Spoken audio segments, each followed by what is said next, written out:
Jim Hutchison was one of them. He had felt freedom, however brief, and he wasn't going back. He would lose those 40 acres and get himself some more. Here's April and Nadia. We found a letter Jim wrote to the governor of South Carolina that says a lot about his tenacity. It was written on behalf of the Black community on Edisto, and it describes the, quote, embarrassed condition they find themselves in without land.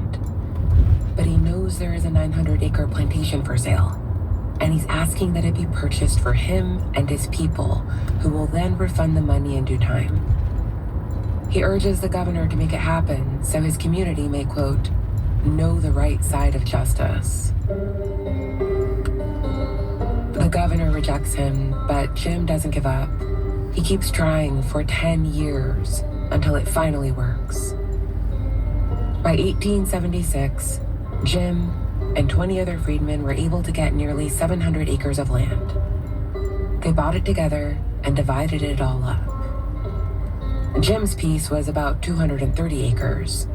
And if you're trying to do the math, that's 4 times more than 40 and then some. This was the start of the Hutchinson's generational wealth. Sorry. Some lots were sold off over the years.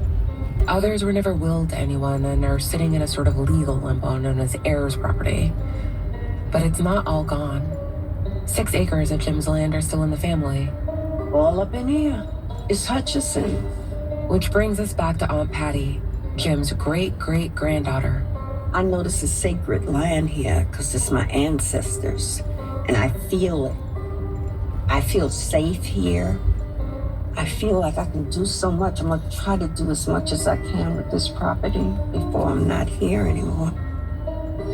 Patty now lives with her 87-year-old brother, Henry, who's been sitting quietly, listening to us talk about Jim. I don't know too much about him. What is it like to learn about him now? Some sad parts. Yeah, he got shot right there in his own house, his home.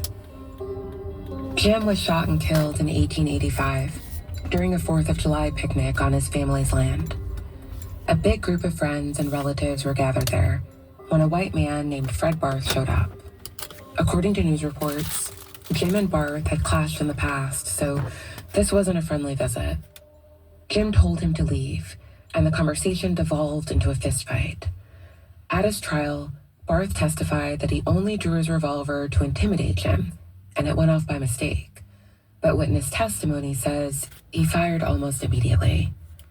Barth was found guilty of manslaughter by a nearly all-black jury, but he appealed his conviction, got a new trial, and was ultimately acquitted by an all-white jury. How is that possible I can take a chance like that? There's a party going on, and these people take a chance coming right at there in broad daylight.